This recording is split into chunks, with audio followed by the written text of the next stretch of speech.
हरिओम। मेरा नाम डॉक्टर अनुभव है और मैंने यूएसए से एमडी मेडिसिन और इन्फेक्शियस डिजीज़ में डीएम, जिसे यहाँ फेलोशिप भी बोलते हैं, वो किया है।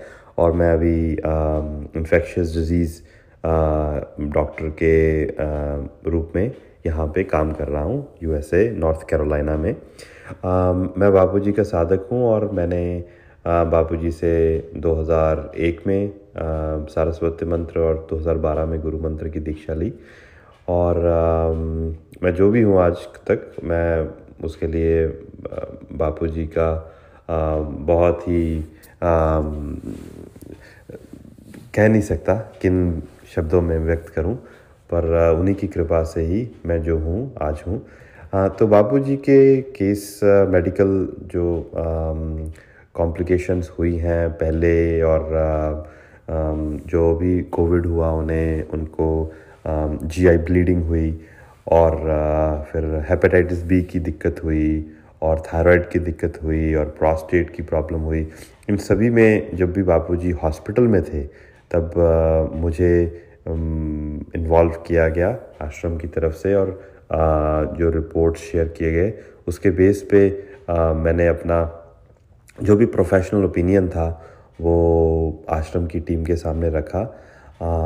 तो मुझे ये लगता है कि जब बापूजी हॉस्पिटल में थे तो हम जो इलाज चल रहा था उस पे उसको उस हिसाब से कर पाए जो कि होना चाहिए था। पर बापूजी जब डिस्चार्ज हो गए और वापस जेल चले गए तो उस समय उसके बाद जो ट्रीटमेंट हुआ उसका मुझे पता नहीं, कोई किसी ने बताया नहीं, और उस कम्युनिकेशन लूप में मुझे नहीं रखा गया, जो कि मुझे लगता है कि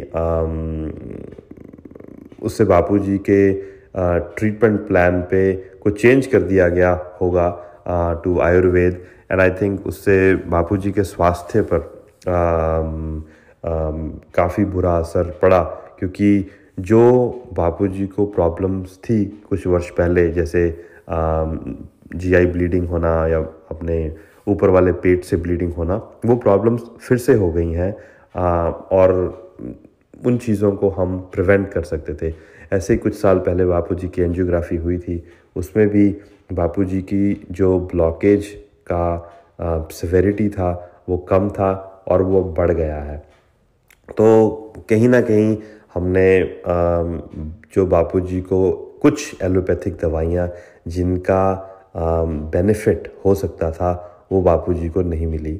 तो मुझे लगता है कि अभी जिस मोड़ पर हम हैं कि बापूजी का स्वास्थ्य कितना प्रभावित हुआ है, उनको आंतों से ब्लीडिंग हो रही है और हार्ट में भी मेनली दो अपने जो ब्लड वेसल्स हैं उनमें ब्लॉकेज है, सीरियस ब्लॉकेज है, और तीसरी में थोड़ा कम ब्लॉकेज है।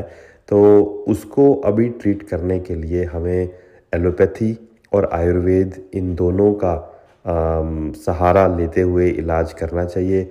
एलोपैथी में कुछ दवाइयां हैं जिनका अच्छे इफ़ेक्ट्स हैं, और कुछ साइड इफ़ेक्ट होते हैं, पर कई बार साइड इफ़ेक्टों को हम इतना हाई लेवल तक बता देते हैं कि वो बहुत बुरे हैं, जो कि सच्ची बात नहीं है। बहुत सारे पेशेंट्स इन दवाइयों को लेते हैं और उनको इतने ये साइड इफ़ेक्ट्स नहीं देखे जाते।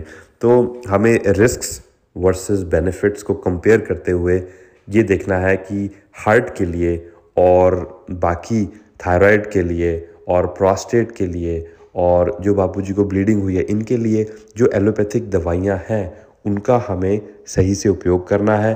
और खाने के विषय में जो एलोपैथी का वीक पॉइंट है, एलोपैथी में क्या खाना, किस ऋतु में कैसे खाना, उस चीज़ का इतना ज्ञान नहीं है, और वो आयुर्वेद का एक बहुत ही प्लस पॉइंट है जो कि हमें यूज़ करना चाहिए।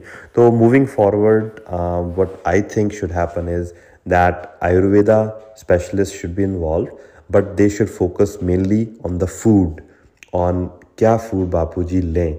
On the other hand, allopathic specialists should also be involved as a part of the collective team, and they should be focusing more on the medicines that Bapuji can take for further, preventing the progression of heart disease or the ulcers in the small intestine or stomach and duodenum, and also for prostate and thyroid. So those allopathic medicines should be continued. Again, monitoring is very important to make sure none of these medicines are causing side effects. And I think what I would say is that we are at such a critical juncture that if we have to have little bit of side effects with these medicines, that is acceptable. Why? Because Bapuji has serious health problems. So if we compare the benefits of these medicine and small risk of those side effects, it's okay to have, to be acceptable for those small amount of side effects. Certainly, if the side effects are serious, then the medicines should be stopped or changed to another medicine. Many of the times in allopathy, if we change the medicine or you start at a very lower dose and then gradually increase it, patients don't have side effects. So that's where we stand now. और मैं ये share करना चाहता था क्योंकि I think ये बहुत important है. हमारे गुरुजी जिस अभी मोड पर हैं, हम नहीं चाहते कि यहाँ से और उनका स्वास्थ्य खराब हो. अभी हमारा यही लक्ष्य है कि हम सभी मिलजुल कर एज ए टीम इस विषय को अप्रोच करें और जो भी बन पड़ता है वो बाबूजी के स्वास्थ्य के लिए हम सेवा करें. एक और चीज़ शेयर करना चाहता था कि मैं एक इन्फेक्शियस डिजीज़ स्पेशलिस्ट हूँ यहाँ यूएस में, और मैं बापूजी को जो फाल्सी मलेरिया, प्लाज्मोडियम फाल्सीपेरम मलेरिया जो 2000s में 2000 में जो हुआ था, तो उसके बारे में कहना चाहता हूँ कि जो बापूजी को किडनी और लिवर की जो प्रॉब्लम्स हुई थी वो फाल्सीपेरम मलेरिया के कारण ही हुई थी. जो दवाइयाँ मलेरिया को ट्रीट करने के लिए दी जाती हैं वो इतने साइड इफ़ेक्ट नहीं करती हैं जैसे कि लिवर डैमेज या किडनी डैमेज. उनके कॉमन साइड इफ़ेक्ट्स होते हैं जैसे कि हेडेक और वॉमिटिंग, पेट में दर्द, कॉफ, ब्लड काउंट्स में थोड़ा फ़र्क आना, कानों में रिंगिंग सेंसेशन, टेस्ट का बदल जाना, ये कॉमन साइड इफ़ेक्ट्स हैं.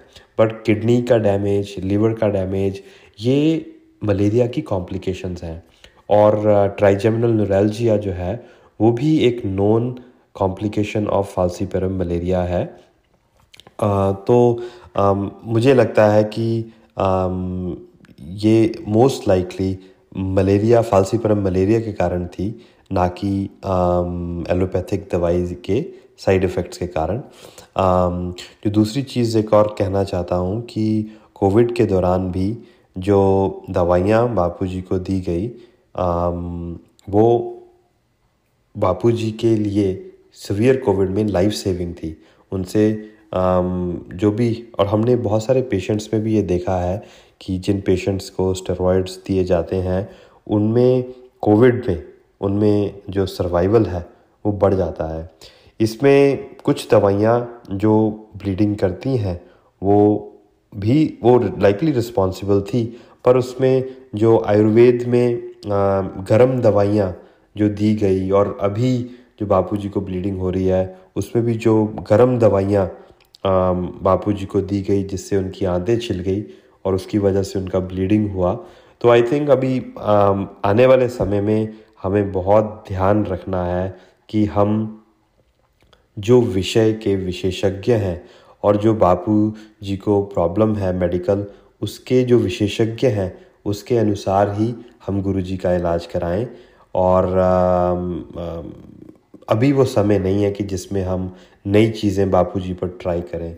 तो मैं यही बस कहना चाहूँगा कि हम सभी जो साधक हैं, डॉक्टर हैं चाहे नॉन डॉक्टर हैं, हमारा सभी का यही लक्ष्य रहना चाहिए कि जो उस विषय का विशेषज्ञ है उस ही से बापूजी का इलाज कराएं.